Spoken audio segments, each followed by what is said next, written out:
વિદ્યાર્થી મિત્રો, આજે આપણે મનોવિજ્ઞાનમાં આમ તો આપણે મનોવિજ્ઞાનમાં દોઢ પાઠ લઈ લીધો છે.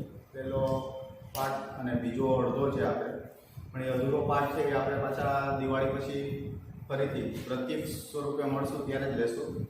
પણ આજે આપણે એક મનોવિજ્ઞાનમાં નવા પાઠની શરૂઆત કરીએ, પર્યાવરણ અને વર્તન. કે પહેલાં તો આપણને ખબર છે મનોવિજ્ઞાનનો અર્થ સામાન્ય રીતે શું થાય છે, તો કે મનોવિજ્ઞાન એટલે પેલા કહેવાય ને કે મનોવિજ્ઞાન છે પેલા એ વર્તન, બરાબર, મન અને બધું ખોયું. હવે ફક્ત ને ફક્ત એની પાસે એક આત્મા બાકી. પહેલાંના સમયમાં મનોવિજ્ઞાન છે ને આત્માનું વિજ્ઞાન કહેવાતું, પછી ધીમે ધીમે છે એ વર્તનનું વિજ્ઞાન કહેવાતું, પછી ધીમે ધીમે મનનું વિજ્ઞાન કહેવાતું. એના ઉપરથી આપણે જોઈએ કે મનોવિજ્ઞાન, બરાબર, જે મનોવિજ્ઞાન છે એ ફક્ત ને ફક્ત માનવીનું વર્તન, માનવીનું જે મન છે એમનું અભ્યાસ કરે છે. એટલા માટે આપણે એને, બરાબર, મનોવિજ્ઞાન, સાયકોલોજી કહે છે. અહીંયા આપણે આ જે પાઠ છે, પાઠમાં માનવીનું વર્તન અને પર્યાવરણ અને વર્તન આ બંને છે એક સિક્કાની બે બાજુઓ છે.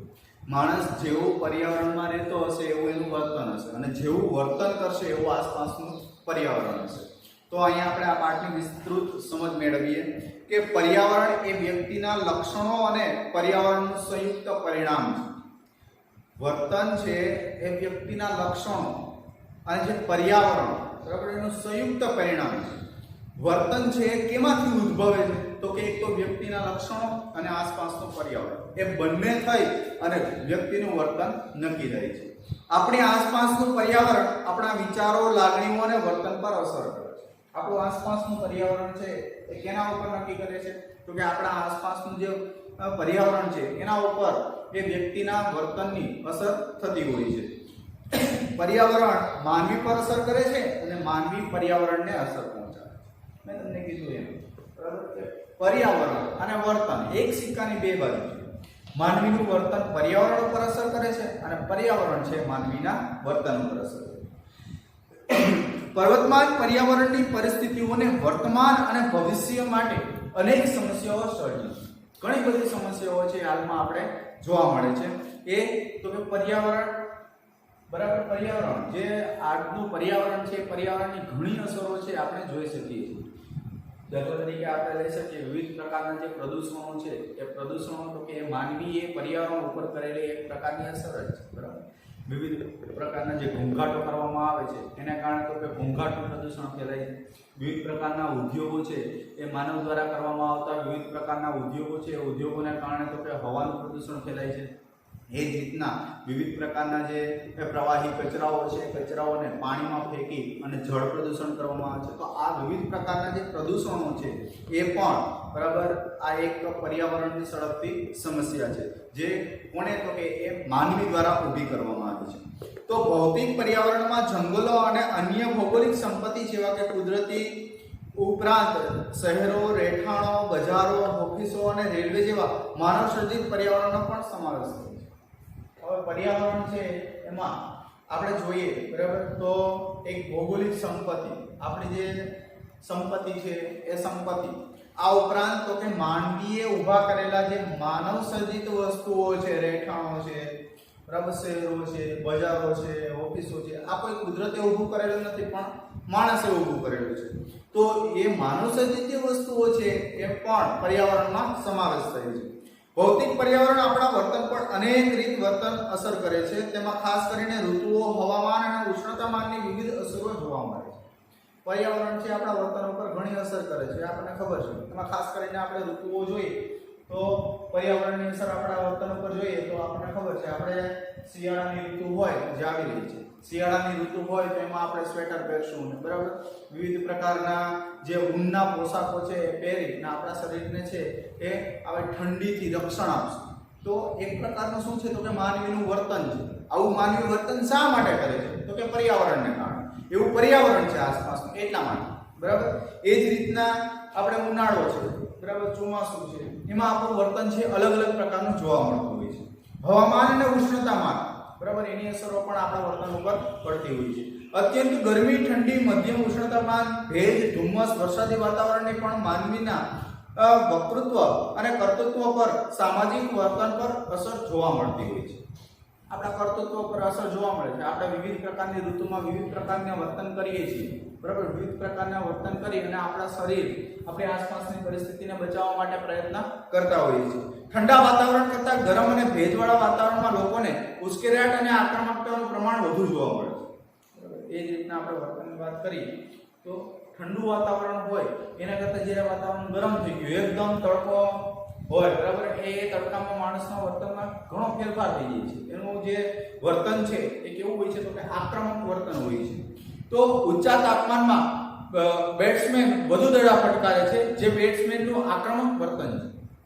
ઊંચું તાપમાન હોય, બરાબર, વધારે પડતું તાપમાન હોય, વધારે પડતો તડકો હોય, એ તડકામાં તો કે બેટ્સમેન છે, ક્રિકેટર છે, એ તો કે એ જે દડો હોય છે એને આક્રમકતાથી શું કરે છે તો કે આક્રમકતાથી એને ફટકારે છે. તો આ પ્રકારનું વર્તન શા માટે કરે છે તો કે આ પ્રકારનું વર્તન છે એ એના ઉપર આ વર્તન કઈ રીતના છે તો કે આજુબાજુનું જે પર્યાવરણ છે, પર્યાવરણના કારણે આવું વર્તન કરી રહ્યું છે. તો આપણે કહી શકીએ કે આજુબાજુનું જે પર્યાવરણ છે વ્યક્તિના વર્તન પર અસર કરે છે. આશિત રીતે માનવી જેના માટે જવાબદાર છે તેવા પર્યાવરણીય પ્રદૂષણની માનવ કાર્ય પર વિપરીત અસરો થતી હોય છે. ઘોંઘાટજન્ય પરિસ્થિતિમાં કાર્ય કરવામાં વધારે શારીરિક અને માનસિક શક્તિઓ વપરાય છે. આપણે ઉદાહરણ લઈ શકીએ, બરાબર, કે ઘોંઘાટજન્ય કામ કરવું હોય વ્યક્તિને તો એ પરિસ્થિતિમાં છે એને વધારે શારીરિક અને માનસિક છે એ માનસિક રીતે એને તત્પર થવું પડે, બરાબર. માનસિક શક્તિઓ વધારે વાપરવી પડે. શારીરિક અને માનસિક શક્તિઓ વધારે વાપરે તો જે વ્યક્તિ છે પોતાનું કાર્ય છે એ સરળતાથી કરી શકે છે. શા માટે તો કે ઘોંઘાટજન્ય પરિસ્થિતિ હોય, પોતાનું મગજ છે એને એક જગ્યાએ સ્થિર કરવું પડતું હોય. કેમ કે આપણું ખબર છે આપણું મન છે કેવું છે, ચંચળ મન છે, કોઈ એક જગ્યાએ સ્થિર રહેતું નથી. આપણે અહીંયા હોઈએ, તમે અત્યારે વિડિયો લેક્ચર જોઈ રહ્યા છો, બરાબર, પણ તમારું મન છે, તમારા મનમાં છે ઘણા બધા વિચારો આવતા હોય, પણ જો તમારે એ એકદમ બરાબર પોતાની બધી જ શક્તિઓને યુઝ કરી વાપરી અને તમારે એક રસ થવું હોય તો તમારા મનને તમારે બરાબર શું કરવું પડે, કંટ્રોલ કરવું પડે કે ભાઈ હું આ વિષય ભણી રહ્યો છું, મારે આ વિષય છે એ અત્યારે હું આ પર્યાવરણ અને વર્તન છે એ સર કઈ રીતના સમજાવે છે એ મારે જો સમજવું હોય વ્યવસ્થિત તો મારા મનને કંટ્રોલ કરવું પડે. બાકી આપણા વિચારો છે, આપણા મનમાં ઘણા બધા વિચારો આવતા હોય, હું આ કરવાની છું, હું આ કરવાનો છું, હું અહીંયા જવાનું છું, હું ત્યાં જવાનું છું, મારે આ કરવાનું છે.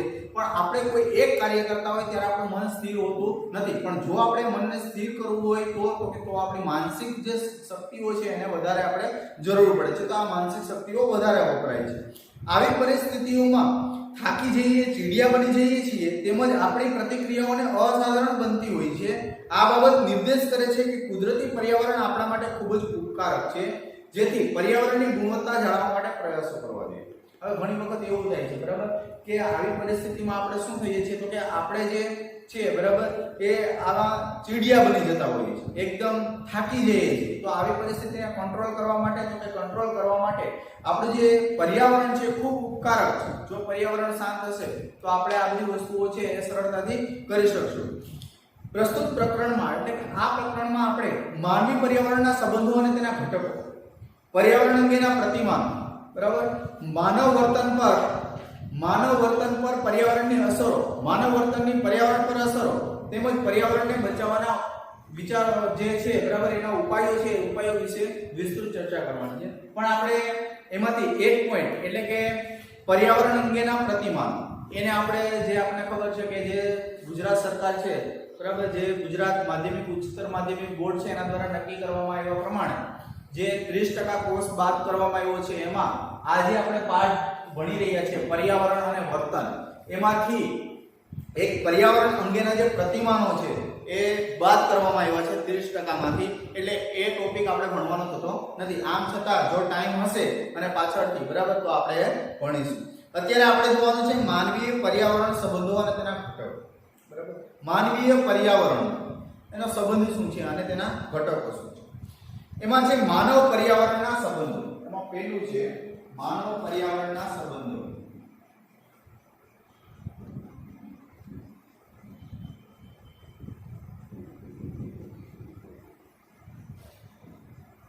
માનવનો પર્યાવરણ સાથેનો સંબંધ જોવાનો છે. કે માનવનો પર્યાવરણ સાથેનો શું સંબંધ છે? પર્યાવરણનું મનોવિજ્ઞાન કુદરતી અને માનવસર્જિત ભૌતિક વાતાવરણ અને મનોવૈજ્ઞાનિક પ્રક્રિયાઓ વચ્ચેના પારસ્પરિક સંબંધો સાથે સંકળાયેલું છે. હવે કોઈ પણ પર્યાવરણ હોય, મેં તમને અગાઉ વાત કરી એમ કે એ પર્યાવરણ છે માનવના વર્તન ઉપર અસર કરશે. પછી એ પર્યાવરણ છે કોઈ ભૌતિક પર્યાવરણ હોય કે મનોવૈજ્ઞાનિક પર્યાવરણ હોય. આ પરિસ્થિતિ સંબંધો બે પારસ્પરિક પ્રક્રિયાઓ સાથે સંકળાયેલા છે, જેમાં પર્યાવરણ માનવ વર્તન પર અસર કરે છે અને માનવ વર્તન પર્યાવરણ પર અસર પહોંચાડે છે. બે પારસ્પરિક સંબંધો એટલે કે એકબીજા ઉપર અસર કરતા છે. માનવ છે એ પર્યાવરણ ઉપર અસર કરે છે અને પર્યાવરણ છે માનવ ઉપર અસર પહોંચાડે છે.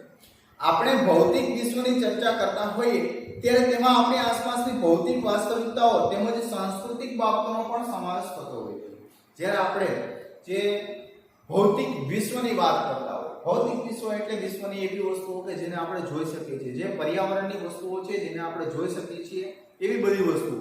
તો એવી વસ્તુઓની આપણે વાત કરતા હોઈએ ત્યારે ભૌતિક વાસ્તવિકતાઓ અને સાંસ્કૃતિક બાબતોનો પણ એમાં સમાવેશ થાય છે. ઘણી બધી સાંસ્કૃતિક બાબતો પણ હોય અને ભૌતિક વાસ્તવિકતાઓ પણ હોય, એનો એમાં સમાવેશ કરવામાં આવે છે. આપણી આસપાસ થતો ઘોંઘાટ, તાપમાન, હવા, પાણીની ગુણવત્તા તેમજ આપણે જે ખોરાક લઈએ છીએ તેનું પોષણ મૂલ્ય અને બીજા કેટલાક પદાર્થો, વસ્તુઓ, આ બધા જ આપણી આસપાસના વિશ્વને રચે છે. હવે આપણું વિશ્વ કેમ બને છે? તો એ વિશ્વ બનવા માટે શું તો કે એક તો આપણી આસપાસ જે કંઈ ઘોંઘાટ થાય છે, એ તાપમાન છે, હવા છે, જે કંઈ પાણીની ગુણવત્તા છે, આપણા જે પોષક ખોરાક છે, ખોરાકમાંથી મળતા જે પોષક મૂલ્યો છે, પદાર્થો છે, એ બધુંય થાય અને આખું વિશ્વ બને છે.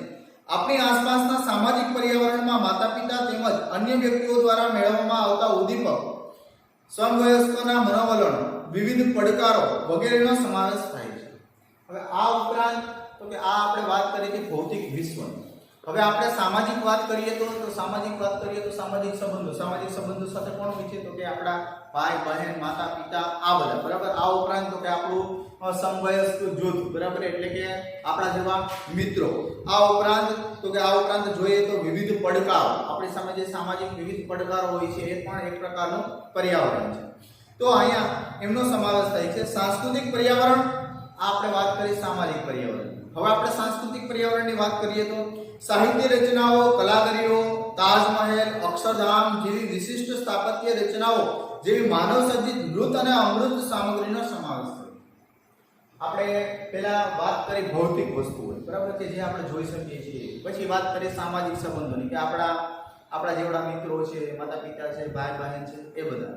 ત્યાર પછી સાંસ્કૃતિક આપણે વાત કરીએ તો એમાં આપણે વિવિધ સાહિત્ય રચનાઓ, વિવિધ પ્રકારના પુસ્તકો, સાહિત્ય, જે લોક સાહિત્ય હોય કે વિવિધ પ્રકારના બીજા સાહિત્ય હોય તો એ. પછી કલાકારીઓ, બરાબર, ઘણી બધી કલાગીરીઓ છે જે આપણે, દાખલા તરીકે ચિત્રકલા છે, સંગીત કલા છે, આ બધી પણ કેવા થશે? સાંસ્કૃતિક, બરાબર, પર્યાવરણ. તાજમહેલ, વિવિધ પ્રકારના જે જોવાલાયક સ્થળો છે, દાખલા તરીકે તાજમહેલ, બરાબર, અક્ષરધામ મંદિર, આ જે છે એ પણ એક આ આપણી સાંસ્કૃતિક બાબતમાં, સાંસ્કૃતિક પ્રક્રિયાઓમાં સમાવેશ થાય છે. મનોવૈજ્ઞાનિક પ્રક્રિયાઓમાં વિચારણા, કલ્પના, સ્મૃતિ, તર્ક, પ્રેરણા, લાગણી, આવેગ તેમજ શિક્ષણ જેવી પ્રક્રિયાઓનો સમાવેશ થાય છે. આપણે આગળ શું જોયું? સાંસ્કૃતિક પર્યાવરણ. હવે મનોવૈજ્ઞાનિક પર્યાવરણ જોઈએ તો મનોવૈજ્ઞાનિક પર્યાવરણ એટલે માનવમાં, બરાબર, માણસમાં જે ઉદ્ભવતા જે વિચારો છે, જે કલ્પનાઓ છે, જે તર્ક છે, જે પ્રેરણા છે, લાગણી છે, આવેગ છે, આ દરેક વસ્તુ શેમાં આવશે? તો કે મનોવૈજ્ઞાનિક, બરાબર. મનોવૈજ્ઞાનિક પર્યાવરણ છે એમાં સમાવેશ થશે. વિચારો, લાગણીઓ, પ્રત્યક્ષીકરણો, મનોવલણો, પ્રત્યેક કાર્યો તેમજ અન્ય મનોવૈજ્ઞાનિક પ્રક્રિયાઓને વ્યાપક અર્થમાં વર્તન તરીકે ઓળખવામાં આવે છે. આ બધી જ વસ્તુઓ છે, એ વસ્તુઓને આપણે વ્યાપક રૂપમાં પર્યાવરણ કહી શકીએ છીએ, બરાબર. એટલે અહીંયા આપણે પર્યાવરણના પ્રકારમાં શું જોયું? તો કે પર્યાવરણના ખાસ મનોવિજ્ઞાનની દ્રષ્ટિએ પર્યાવરણના પ્રકારમાં કોનો સમાવેશ થાય છે? તો કે પર્યાવરણમાં એક તો આપણી ભૌતિક વિશ્વની જે વસ્તુઓ છે એનો સમાવેશ થાય. પછી બીજું તો કે સામાજિક વસ્તુઓનો સમાવેશ થાય. પછી ત્રીજું તો કે સાંસ્કૃતિક જે કંઈ કલાગીરીઓ છે, બરાબર, આ ઉપરાંત સાહિત્ય રચનાઓ છે, તાજમહેલ છે, વિવિધ પ્રકારના સ્થાપત્યો છે, એનો સમાવેશ થાય. મનોવૈજ્ઞાનિક રીતે આપણે જોયું કે વિવિધ પ્રકારની વિચારણા છે, કલ્પના છે, તર્ક છે, પ્રેરણા છે, આવેગ છે, એનો સમાવેશ થશે. તો આ બધાને આપણે વ્યાપક અર્થમાં પર્યાવરણ કહી શકીએ. જ્યારે પર્યાવરણ એક એવો વિષય છે કે જે ભૂગોળ, સ્થાપત્ય, નગર યોજના, વિવિધ વિદ્યા શાખાઓ સાથે સંબંધ ધરાવે છે.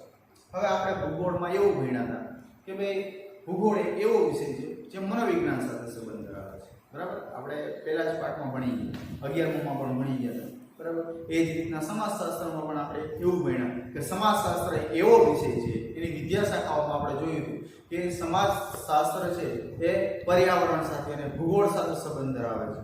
બરાબર, અહીંયા આપણે મનોવિજ્ઞાનમાં એવું ભણીએ છીએ કે મનોવિજ્ઞાન છે એ ભૂગોળ સાથે સંબંધ ધરાવે છે. તો કહેવાનો મિનિંગ એવો કે મનોવિજ્ઞાન, ભૂગોળ કે સમાજ કોઈ પણ વિષય હોય એ એકબીજા સાથે સંબંધિત હોય છે, જેથી ખરા અર્થમાં પર્યાવરણને બહુવિદ્યાકીય ક્ષેત્ર ગણી શકાય છે. એટલા માટે આપણે પર્યાવરણ છે ને બહુવિદ્યાકીય ક્ષેત્ર એટલે કે ફક્ત ને ફક્ત એક વિષયનું જ્ઞાન નહીં પણ અનેક વિષયનું જ્ઞાન આપે છે. પર્યાવરણ અને વર્તન વચ્ચેના સંબંધો. હવે અહીંયા આપણે શું જોયું કે માનવ અને પર્યાવરણનો સંબંધ જોયું હતું. હવે આપણે બીજું જોવાનું છે પર્યાવરણ અને માનવ વર્તન વચ્ચેના સંબંધો. પર્યાવરણ અને માનવ વર્તન વચ્ચેના સંબંધો.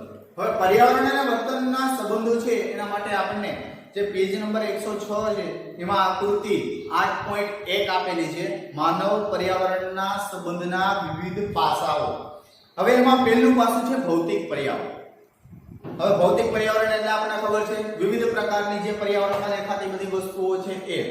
પછી બીજું છે સામાજિક પર્યાવરણ. એના વિશે પણ મેં તમને આગળ સમજાવી દીધું. સામાજિક પર્યાવરણ એટલે માતા પિતા સાથેના સંબંધો, જે વિવિધ પ્રકારના આપણા જે મિત્ર જૂથ છે એ. પછી પર્યાવરણ અંગેની અભિમુખતા. આ બધા કેની સાથે સંકળાયેલા છે? પર્યાવરણ સાથે. પછી એ પર્યાવરણ સાથે સંકળાયેલા હશે એટલે પર્યાવરણીય વર્તન થશે. પર્યાવરણ જેવું હશે એના અનુરૂપ વર્તન થશે અને એને પરિણામે શું આવશે તો કે વર્તનના પરિણામો આવશે. જો ખરાબ વર્તન કરશે તો એનું પરિણામ અલગ આવશે, સારું વર્તન કરશે તો એના પરિણામ અલગ આવશે. એટલે આખે આખું આજે બરાબર માનવ અને પર્યાવરણ સંબંધના પાસાઓ છે એકબીજા સાથે સંકળાયેલા છે. ભૌતિક પર્યાવરણ છે સામાજિક પર્યાવરણ સાથે, સામાજિક પર્યાવરણ છે પર્યાવરણની અભિમુખતાને કારણે પર્યાવરણીય વર્તન થશે અને પર્યાવરણીય વર્તનને કારણે વર્તનના પરિણામો ઉદ્ભવશે. એમાં આપણે એને આધારે આપણે જોવાનું છે કે માનવ અને પર્યાવરણ સંબંધના ઘટકો. વિવિધ પ્રકારના ઘટકો છે. બરાબર, એ ઘટકોમાં તો કે એ ઘટકોમાં છે ભૌતિક ઘટકો. હવે ભૌતિક ઘટકો એટલે શું? જે ઘટકોને આપણે જોઈ શકીએ. દાખલા તરીકે આબોહવા, ઉષ્ણતામાન, વરસાદ, અન્ય વનસ્પતિઓ, વન્ય પશુ પંખીઓ જેવા કુદરતી પર્યાવરણના ઘટકોનો સમાવેશ થાય છે. કુદરતી દરેક વસ્તુ એનો આપણને આમાં પર્યાવરણીય ભૌતિક ઘટકોમાં સમાવેશ થશે. એટલે આપણે અહીંયા નોટ કરતા જઈએ. પહેલું ઘટક છે અહીંયા આપણે માનવ પર્યાવરણ સંબંધના ઘટકો. એમાં પહેલું ઘટક છે ભૌતિક ઘટક. ભૌતિક ઘટક. બરાબર, આ ભૌતિક ઘટકોમાં મેં તમને કીધું એમ બરાબર કે વિવિધ પ્રકારના સામાન્ય ઘટકોનો સમાવેશ થાય છે. પછી બીજું છે સામાજિક સાંસ્કૃતિક ઘટકો. બરાબર, બીજું છે સામાજિક સાંસ્કૃતિક ઘટક. બરાબર, એમાં શેનો સમાવેશ થાય છે તો કે એમાં છે એ વિવિધ પ્રકારના ધોરણો, રિવાજો, મનોવલણો, પૂર્વગ્રહો, માન્યતાઓ વગેરેનો સમાવેશ થાય છે. પછી પર્યાવરણીય અભિમુખતાના ઘટકો. પર્યાવરણની અભિમુખતાના ઘટકો. બરાબર, પછી પર્યાવરણીય વર્તનના ઘટકો અને એક છે વર્તનની નિપજના ઘટકો. બરાબર, એમાં ખાસ કરીને આ બે ઘટકો છે એ મહત્વના છે.